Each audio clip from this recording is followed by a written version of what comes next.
दोस्तों आज हम आप सबको चैप्टर नंबर 5 पढ़ाते हैं क्लास 11 का, जिसमें हम लोग पढ़ेंगे समतल में गति, प्लेन इन मोशन। आज हम लोग ये सीखेंगे कि इसमें हमारा क्या है, भौतिक राशि किसे कहते हैं, फिजिकल क्वांटिटीज किसे कहते हैं, भौतिक राशि के प्रकार किसे कहते हैं और अदिश तथा सदिश राशियां किसे कहते हैं। आज हम इनके बारे में इस वीडियो में पढ़ते हैं। ठीक है, आइए आगे देखते हैं। देखिए हमारा पहला हेडिंग होगा भौतिक राशि। हमारा पहला हेडिंग होगा भौतिक राशि।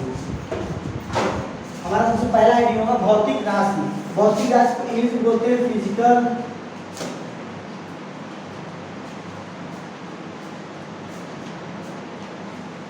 क्वांटिटीज।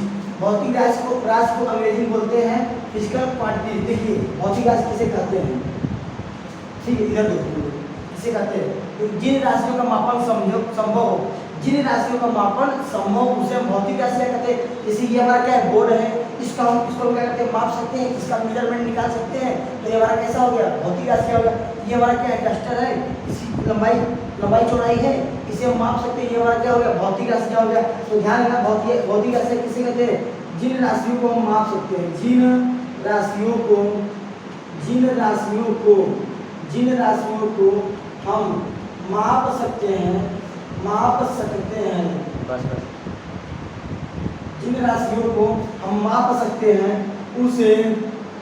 उसे भौतिक राशि कहते हैं, उसे भौतिक राशि कहते हैं। जिन राशियों को हम माप सकते हैं उसे भौतिक राशि कहते हैं। ध्यान रखना यहाँ पे, भौतिक राशि किसे कहते हैं, जिन राशियों का मापन संभव हो उसे हम क्या कहते हैं, भौतिक राशि कहते हैं। ठीक है अपना, ठीक है ना। तो ध्यान रखना, जैसे एग्जाम्पल में हमारा क्या हो गया, मेज हो गया। मेज एक हमारा कैसी राशि है, भौतिक राशि है। अब देखो इसे हमारा लोहा हो गया, क्या हो गया, लोहा। ये सब हमारे कैसे राशियां हैं, ये सब हमारे भौतिक राशियां हैं। बात क्लियर हुआ। जिन राशियों का मापन संभव हो उसे क्या कहते हैं, भौतिक राशियां कहते हैं। अब हेडिंग करो भौतिक राशियां के प्रकार, हेडिंग करो भौतिक राशियां के प्रकार। भौतिक राशियां के प्रकार अंग्रेजी में इसको हम लोग बोलते हैं टाइप ऑफ फिजिकल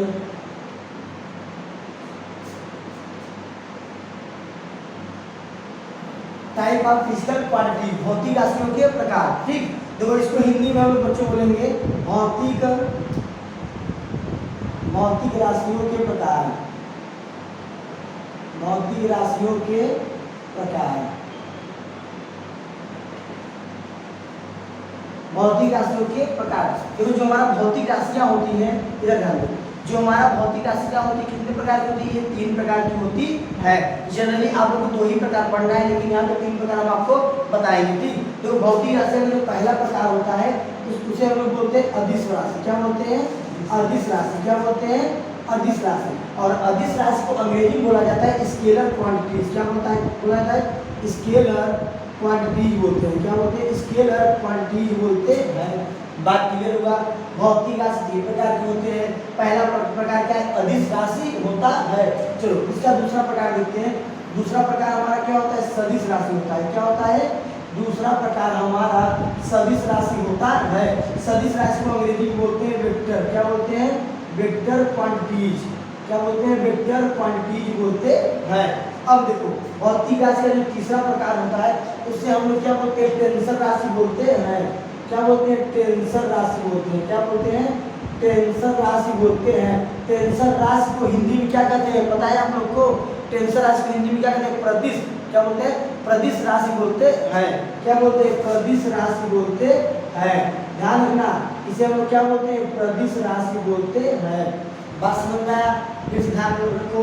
भौतिक राशियां किसे कहते हैं, बताओ, जिन राशियों को हम माप सकते हैं। हाँ, जिन राशियों को क्या मापन संभव उन्हें क्या कहते हैं, भौतिक राशियां कहते हैं। भौतिक राशियां कितने प्रकार की होती है, 3 प्रकार की होती है।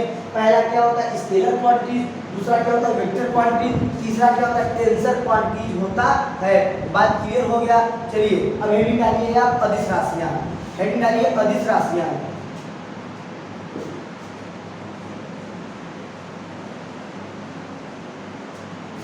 हेडिंग डालिए अदिश राशियां, हो गया।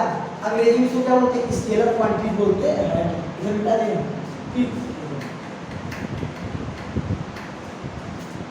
अदिश राशियां होता है, बात को समझना है यहाँ पे। देखो जो हमारा अगला हेडिंग होगा वो होगा अदिश राशि। क्या होगा? अदिश राशियां। अदिश राशियां होंगी, ठीक। देखो अदिश राशियां को अंग्रेजी क्या बोलते हैं? स्केलर बोलते हैं। क्या बोलते हैं? स्केलर क्वांटिटीज बोलते हैं। क्या बोलते हैं? स्केलर क्वांटिटीज बोलते हैं। तो ध्यान रखना, ऐसी राशियां जिसका मापन अदिश राशियां, देखो ऐसी भौतिक राशियां, ऐसी भौतिक राशियां जिनका क्या हो, जिसका परिणाम दिया हो लेकिन दिशा न दिया हो, उसे हम क्या कहते हैं? अदिश राशियां कहते हैं। ध्यान रखना, जो हमारी अदिश राशियां होती है इनमें दो चीज होती है। क्या होती है? दो चीज होती है। पहला होता है क्या? परिमाण। क्या होता है? परिमाण, जिसको अंग्रेजी में क्या बोलते हैं? मैग्नीट्यूड बोलते हैं। क्या बोलते हैं? मैग्नीट्यूड बोलते हैं। दूसरा क्या होता है? डायरेक्शन होता है। क्या होता है? डायरेक्शन होता है, जिसको हिंदी में क्या बोलते हैं? दिशा बोलते हैं। तो ध्यान रखना बात हम लोग यहाँ पे क्या शांत रहोगे, बता रहे ना। देखो जो हमारा अदिश राशियां होता है, अदिश राशियां देखो ध्यान रखना, दो चीजें होती है, एक होता है परिमाण, एक होता है डायरेक्शन। तो इन दोनों में ध्यान रखना, सिर्फ परिमाण हमारे पास क्या होता है? परिमाण हमारे पास होता है, लेकिन इसका कोई डायरेक्शन नहीं होता। बात समझ में आया? तो अदिश राशियां किसे कहते हैं? ऐसी राशियां जिसमें क्या हो? परिमाण हो, यानी उसका मैग्नीट्यूड हो लेकिन डायरेक्शन न हो, उसे क्या कहते हैं? अदिश राशियां कहते हैं। बात समझ में आ गया?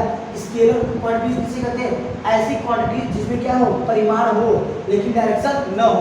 जैसे एग्जांपल में आप लोग को कोई बोल देगा कि राम 5 किलोमीटर गया, राम 5 किलोमीटर गया।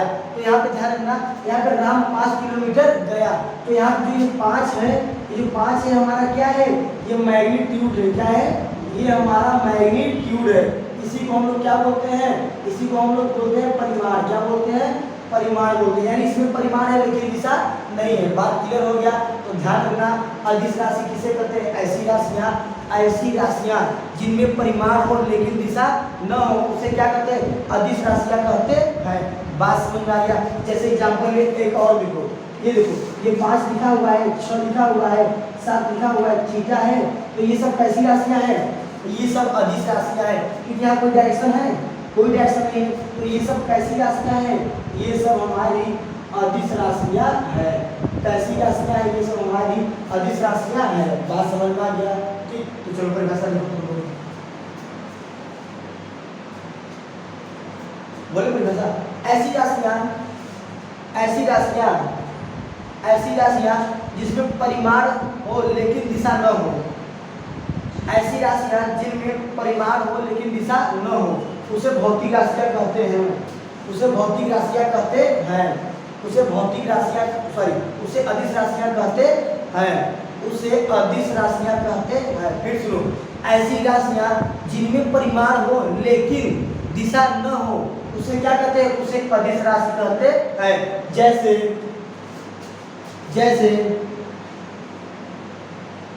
एग्जांपल लिखो, जैसे कार, विद्युत धारा,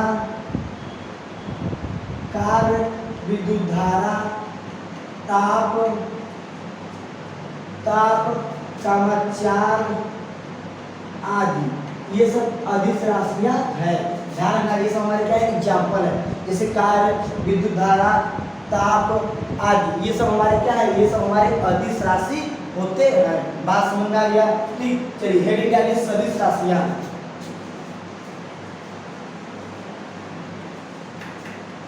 बोले हेडिंग सदिश राशियां। देखो अगला जो हमारा हेडिंग होगा वो होगा सदिश राशियां। सदिश राशियां, इसको इंग्लिश में बोलते हैं वेक्टर क्वांटिटीज। क्या बोलते हैं? Vector quantities. ठीक, देखिए सदिश राशि किसे कहते हैं? ध्यान रखना, सदिश इसमें भी दो चीजें होती हैं। पहला क्या होता है? डायरेक्शन होता है। क्या होता है? पहला होगा हमारा डायरेक्शन, दूसरा क्या होगा? मैग्नीट्यूड होगा। क्या होगा? मैग्नीट्यूड हिंदी में क्या बोलते हैं? परिमाण बोलते हैं। और डायरेक्शन को पता ही हिंदी में क्या बोलते हैं? दिशा बोलते हैं। तो ध्यान रखना कि जो सदिश राशियां होती हैं इसमें डायरेक्शन भी होता है और मैग्नीट्यूड भी होता है। तो ऐसी राशियां जिनमें दिशा और परिमाण दोनों हो, उसे क्या कहते हैं? सदिश राशि कहते हैं। ऐसी राशियां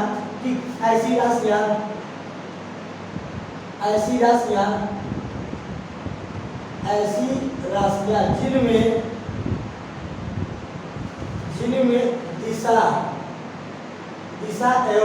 जिनमें दिशा एवं परिमाण दोनों उपस्थित हो उसे क्या कहते हैं? सदिश राशि कहते हैं।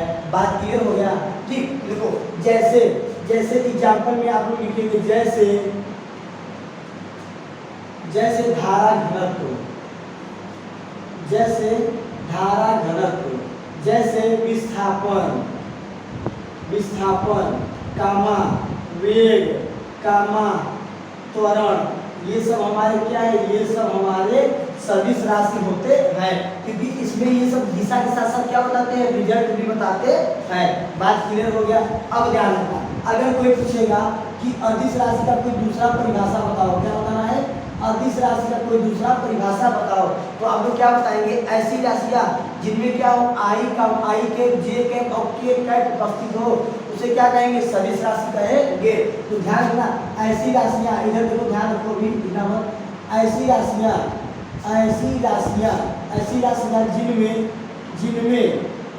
जिनमें आई कैप जे कैप के कैप उपस्थित हो उसे क्या कहते हैं? उसे सदिश राशि कहते हैं। बात समझ में आया? जैसे देखो, जैसे एग्जाम्पल इसका क्या करोगे? जैसे 2i है और 3i प्लस 4j बराबर, फिर यहाँ दिया है 2i प्लस 3j और प्लस क्या है? 5k है। तो ध्यान रखना, इसमें i कंपोनेंट्स है ना, तो ये कैसी राशि है? ये हमारा एक सदिश राशि है, क्योंकि जो हमारा i होता है ये क्या बताता है? ये डायरेक्शन को बताता है। i का मतलब होता है x के अनुदिश, ठीक। और ये क्या? 3i और 4j, ये भी हमारा कैसी राशि है? ये भी हमारा सदिश राशि होता है। अब ये हमारा इतना है तो ये भी हमारा क्या होगा? सदिश राशि होता है। कैसे पता चला बच्चों? यहाँ पे i और ij तीनों में से कोई तीनों हो या तीनों में से कोई एक हो, तो हमारा कैसा राशि होगा? सदिश राशियां होती है। बात क्लियर हो गया? अब हेडिंग डालो सदिश राशि के प्रकार।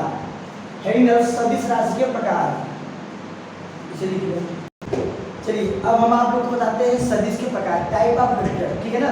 तो ध्यान से देखिएगा, कुछ लोग होते हैं जो सदिश के प्रकार बताने लगते हैं, एकांक सदिश ऐसे करके बताने लगते हैं ना, लेकिन रियल में वो सदिश के प्रकार नहीं होते, और रियल में होते हैं मुक्त सदिश के प्रकार, फ्री वेक्टर के टाइप होते हैं। लेकिन अब आपको नियम बताएंगे अच्छे से, ठीक।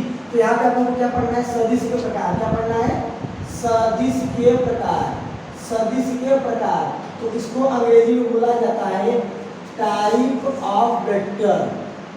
ऑफ वेक्टर बोला जाता है। ध्यान रखना, सदिश के प्रकार, टाइप ऑफ वेक्टर, ठीक। देखो सदिश के प्रकार होते हैं, वो दो प्रकार होते हैं। कितने प्रकार होते हैं? दो प्रकार के। पहला जो होता है उसको हम बोलते हैं मुक्त सदिश। क्या बोलते हैं? मुक्त सदिश। इसको हम लोग बोलते हैं मुक्त सदिश, इंग्लिश में बोलते हैं फ्री वेक्टर। क्या बोलते हैं? Free vector. और दूसरा जो होता है उसको हम लोग बोलते हैं स्थानीकृत सदिश। क्या बोलते हैं? स्थानीकृत सदिश बोलते हैं। इसको बोलते हैं इंग्लिश में लॉकलेस वेक्टर, ठीक। तो ध्यान रखना, जो हमारे सदिश के प्रकार होते हैं, सदिश के दो प्रकार होते हैं। पहला होता है मुक्त सदिश। मुक्त सदिश का मतलब क्या होता है? Free vector. क्या होता है? Free vector. दूसरा क्या होता है? स्थानीकृत वेक्टर, जिसको हम लोग क्या बोलते हैं? लॉकलेस वेक्टर बोलते हैं। बात क्लियर हो गया? क्लियर हुआ? अब देखो, हो गया ना। अब यहाँ पे देखो, तो यहाँ पे क्वेश्चन बनता है मुक्त सदिश किसे कहते हैं और स्थानीकृत सदिश किसे कहते हैं। बात समझ आ गया? अब देखो, ये हमारा क्या है? कोई वेक्टर है। ये हमारा क्या है? कोई वेक्टर। ध्यान से समझना, ये हमारा क्या? कोई वेक्टर है। इस वेक्टर के क्या करते हैं? यहाँ इस वेक्टर पे हम क्या करते हैं? कई बिंदुओं पे क्या करते हैं? काम करते हैं। ध्यान रखना, अगर किसी सदिश पर उनके कई बिंदुओं पे अगर आप काम करेंगे और काम करने के पश्चात अगर इसमें कोई परिवर्तन नहीं होगा, उसे हम लोग क्या कहते हैं? मुक्त सदिश कहते हैं। अब दूसरी बात, ये हमारा क्या है? वेक्टर है। ये हमारा क्या वेक्टर है? अगर इस वेक्टर की क्रिया रेखा में हम क्या करते हैं? काम करते हैं। क्या करते हैं? अगर इस वेक्टर की क्रिया रेखा पे काम करते हैं तो ये वेक्टर क्या होता है? क्रिया रेखा की दिशा क्या होता है? बदल जाता है। इसे हम लोग क्या कहते हैं, स्थानीयकृत सदिश कहते हैं। फिर से बात को समझो, मुक्त सदिश किसे कहते हैं, ऐसा सदिश जिसकी क्रिया रेखा पे कार्य करने पर उसमें कोई परिवर्तन नहीं होता, उसे हम क्या कहते हैं, फ्री सदिश कहते हैं। और ऐसा सदिश जिनकी क्रिया रेखा पे काम करने पर क्या होता है, उनकी क्रिया रेखा में परिवर्तन हो जाता है, उसे हम क्या कहते हैं, स्थानीयकृत सदिश कहते हैं। तो आप फिगर बनाइए, फिर हिंदी में लिखवा रहे हैं, हिंदी में लिख दे रहे हैं, ऐसा सदिश, ऐसा सदिश जिनके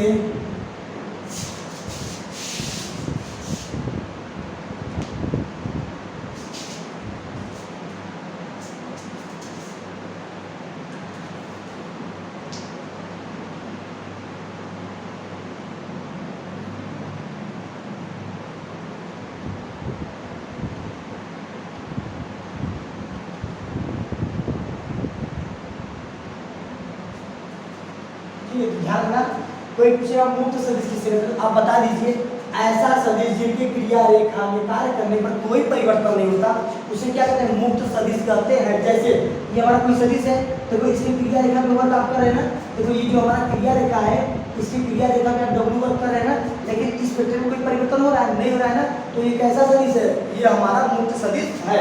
अब हम बात करते हैं स्थानीयकृत सदिश, ऐसा सदिश, ऐसा सदिश जिनके क्रिया रेखा में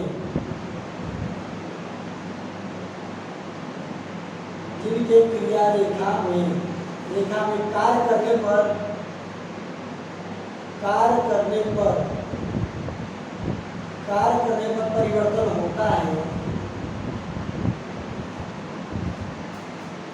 देखो इधर देखो, अगर कोई पूछेगा स्थानीयकृत सदिश किसे कहते हैं, तो आप बता दीजिएगा, ऐसा सदिश जिनकी क्रिया रेखा में कार्य करने पर क्या होता है, परिवर्तन होता है, उसे क्या कहते हैं, स्थानीयकृत सदिश कहते हैं। तो हमको आप लोग क्लियर हो गया ना। देखो टाइप ऑफ वेक्टर दो प्रकार के होते हैं, पहला होता है मुक्त सदिश, दूसरा होता है स्थानीयकृत सदिश। मुक्त सदिश किसे कहते हैं, ऐसा सदिश जिसकी क्रिया रेखा में कार्य करने पर कोई परिवर्तन न हो, उसे क्या कहते हैं, मुक्त सदिश कहते हैं। और दूसरा नंबर स्थानीयकृत सदिश, ऐसा सदिश जिसकी क्रिया रेखा पे कार्य करने पर परिवर्तन हो जाता है, उसे क्या कहते हैं, स्थानीयकृत सदिश कहते हैं। देखो ये हमारा क्या है, कोई सदिश है, अब इस सदिश में क्या करते हैं, डब्ल्यू कार्य कर दिए, जैसे डब्ल्यू कार्य करते हैं इसका क्रिया रेखा क्या हो गया, बदल गया, ये हो गया स्थानीयकृत सदिश। अब देखो ये हमारा क्या है, मुक्त सदिश, यहाँ पे हम डब्ल्यू कार्य करते हैं, जब हम यहाँ पे डब्ल्यू कार्य करते हैं तो इसकी क्रिया रेखा में कोई परिवर्तन नहीं होता है। बात क्लियर हो गया।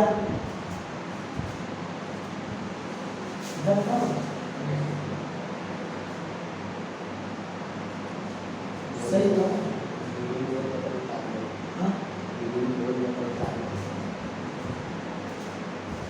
हो गया, ठीक। देखिए अब आप लोग को पढ़ाएंगे हम मुक्त सदिश से प्रकार, मुक्त सदिश के प्रकार। स्थानीयकृत सदिश के प्रकार नहीं पढ़ना है आपको, सिर्फ आपको क्या पढ़ना है, आपके एग्जाम के लिए यही इंपॉर्टेंट है, मुक्त सदिश के प्रकार। तो आप लोग हेडिंग डालिए मुक्त सदिश के प्रकार, free type of free vector, type of free vector, मुक्त सदिश के प्रकार। हिंदी में लिखिए मुक्त सदिश के प्रकार, अंग्रेजी में लिखिए टाइप ऑफ वेक्टर।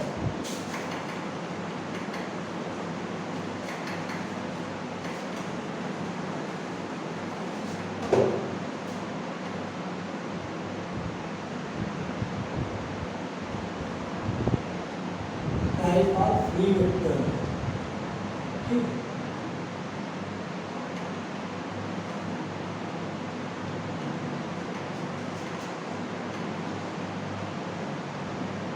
मुक्त सदिश के प्रकार, ठीक। तो ध्यान रखना मुक्त सदिश के प्रकार, टाइप ऑफ वेक्टर। तो ध्यान रखना आप लोग, यहाँ पे हम लोग पढ़ेंगे मुक्त सदिश के प्रकार। तो इसमें हम लोग सबसे पहले पढ़ेंगे समान सदिश। क्या पढ़ेंगे, समान सदिश। सबसे पहले पढ़ते हैं हम लोग समान सदिश पढ़ते हैं, जिसको अंग्रेजी में कहते हैं इक्वल वेक्टर। क्या कहते हैं, इक्वल वेक्टर कहते हैं।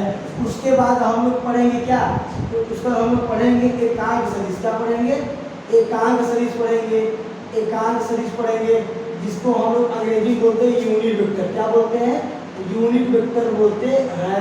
तो ध्यान में ये जो स्टार पॉइंट हम लगा रहे हैं, इसका मतलब ये होगा कि ये आपके बोर्ड एग्जाम में आएगा। ये बहुत ही मोस्ट पॉइंट है, स्टार पॉइंट का मतलब ये क्या है, हमारा मोस्ट पॉइंट है। इस हेडिंग को हमको अच्छे से पढ़ना है, यानी हमारा एकांक सदिश को अच्छे से पढ़ना है। ठीक, एकांक सदिश के बाद हमारा होता है स्थिति सदिश, उसके बाद हमारा होता है स्थिति सदिश, जिसको हम लोग अंग्रेजी में बोलते हैं पोजीशन वेक्टर, अंग्रेजी में बोलते हैं पोजीशन वेक्टर।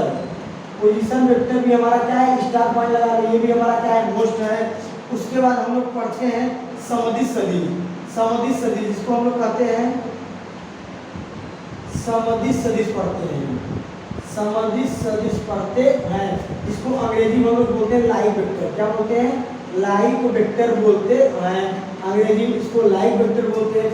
उसके बाद हम लोग पढ़ते हैं सदिश के बाद हम लोग पढ़ते हैं सप्रभाविता, असमदिश सदिश, असमदिश सदिश, असमदिश सदिश पढ़ते हैं, इसको अंग्रेजी बोलते हैं अनलाइव वेक्टर। ठीक, तो ध्यान रखना बच्चों, ये क्या होता है, टाइप ऑफ फ्री वेक्टर, मुक्त सदिश के प्रकार होते हैं, मतलब सदिश के प्रकार होते हैं। तो ध्यान रखना, सदिश केवल दो प्रकार का होता है, पहला मुक्त होता है, दूसरा स्थानीयकृत होता है। मुक्त सदिश के अंदर ये सब क्या होते हैं, इनके बच्चे होते हैं। तो मुक्त सदिश के प्रकार देखो, समान सदिश, unit vector, position vector, line vector, online vector. बात क्लियर हो गया, आप लोग इसे नोट कर लीजिए।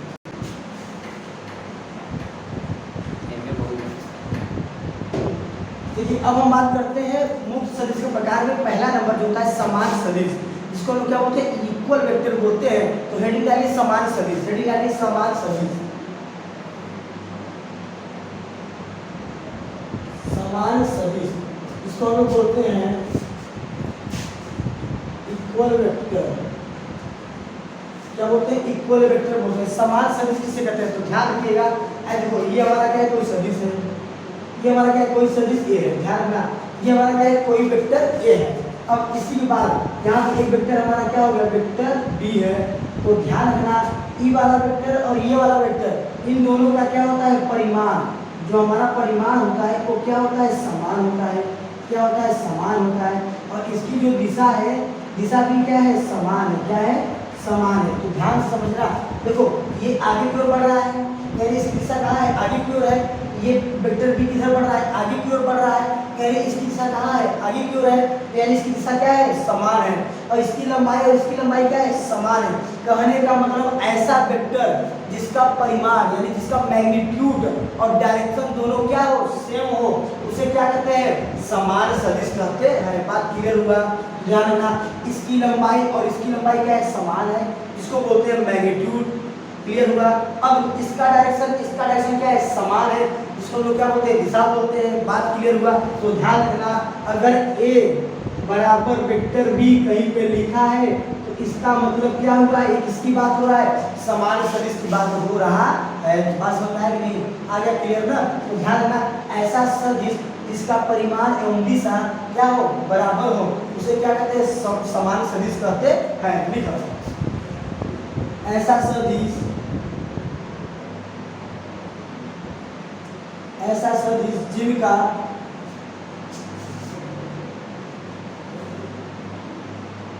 परिमाण एवं दिशा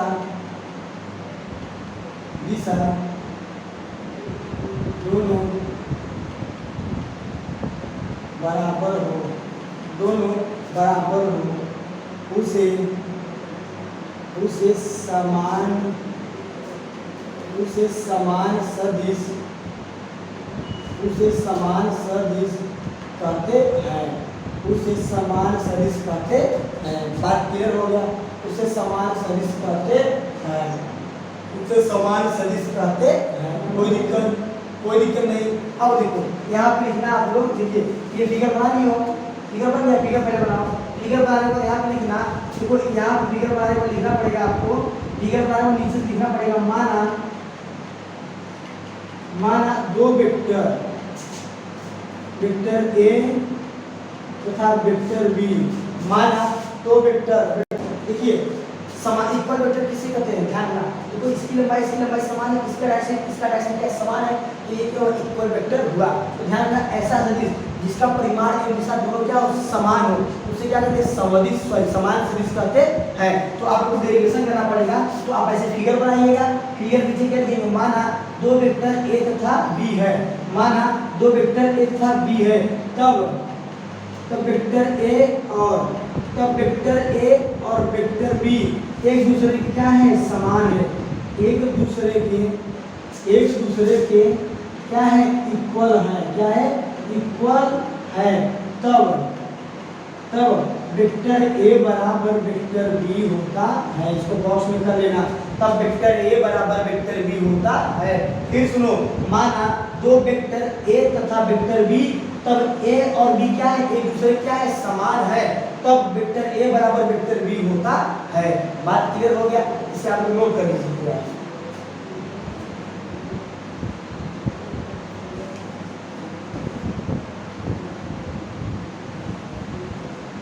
हो गया?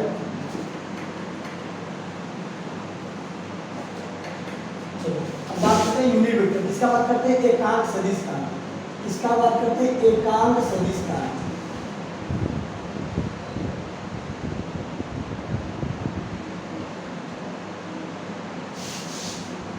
देखो ध्यान रखना, अब हम बात करते हैं एकांक सदिश, ठीक। अब हम बात करते हैं यूनिट वेक्टर का, ठीक। तो ध्यान रखिए, यूनिट वेक्टर सबसे पहला पॉइंट रहता है जो आपको बहुत ज़्यादा विशेष ध्यान में करना पड़ेगा कि यूनिट वेक्टर क्या बताता है। यूनिट वेक्टर किस चीज़ को बताता है? तो पहला पॉइंट ये ध्यान रखिए, यूनिट वेक्टर कभी भी मैग्नीट्यूड को नहीं बताता है, ये केवल डायरेक्शन को बताता है। तो ध्यान रखना, अगर कोई पूछेगा कि ये क्या, जो यूनिट वेक्टर होता है ये क्या बताता है, तो आप लोग ध्यान रखिएगा, ये केवल डायरेक्शन को बताता है। किसको बताता है? ये केवल डायरेक्शन को क्या करता है, बताता है। पॉइंट समझ में आया कि नहीं? अगर कहीं यूनिट वेक्टर लग गया बाबू तो आप लोग समझ जाइएगा कि किसकी बात कर रहा है, ये डायरेक्शन की बात कर रहा है, न कि मैग्नीट्यूड की बात कर रहा है, ठीक। तो ध्यान रखना, अगर कोई कहेगा कि एक यूनिट वेक्टर किसे कहते हैं, तो बता देना ऐसा वेक्टर जिसका मैग्नीट्यूड कितना हो, एक हो, क्या हो, एक हो। ऐसा वेक्टर जिसका परिमाण कितना हो, एक हो, उसे क्या कहते हैं, यूनिट वेक्टर कहते हैं। तो ध्यान रखना, लिख लो तुम लोग, ऐसा वेक्टर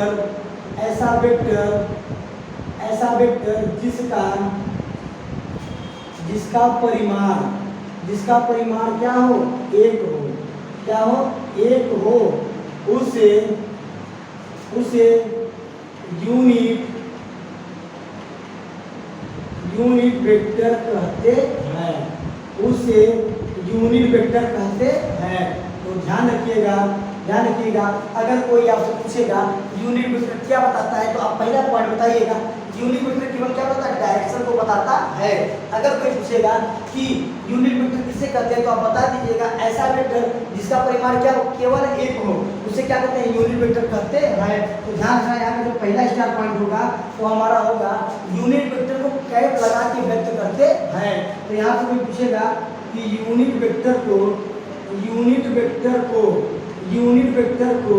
कैप क्या लगा के, कैप, देखो ऐसे रहेगा, कैप लगाकर व्यक्त करते हैं, पहला बात समझ में आया? कोई दिक्कत नहीं, ठीक। यूनिट वेक्टर को क्या लगा के, कैप लगा के व्यक्त करते हैं। नोट हो गया ना? अब इसे मिटा दीजिए।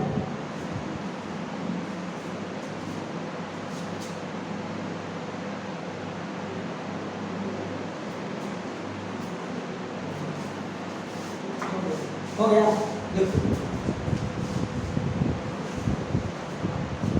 देखो हम बता दिए ना, यूनिट वेक्टर किससे व्यक्त करते हैं, कैप लगा के व्यक्त करते हैं। अब देखो, मान लीजिए हमारा क्या है, कोई वेक्टर ए है, ये हमारा क्या है, कोई वेक्टर ए है, ये हमारा क्या है, कोई वेक्टर ए है। अगर आपसे पूछा जाएगा कि जो वेक्टरवा है, वेक्टर ए है, इसका क्या बताइए, यूनिट वेक्टर बताइए, यानी ये वेक्टर जो हमारा पड़ा हुआ है इसका आपको क्या बताना है, इसका यूनिट वेक्टर बताना है। अब आप लोग क्या करेंगे, एक सिंपल सा चीज करना है आपको, क्या करना है, आप लिखेंगे यहाँ पे माना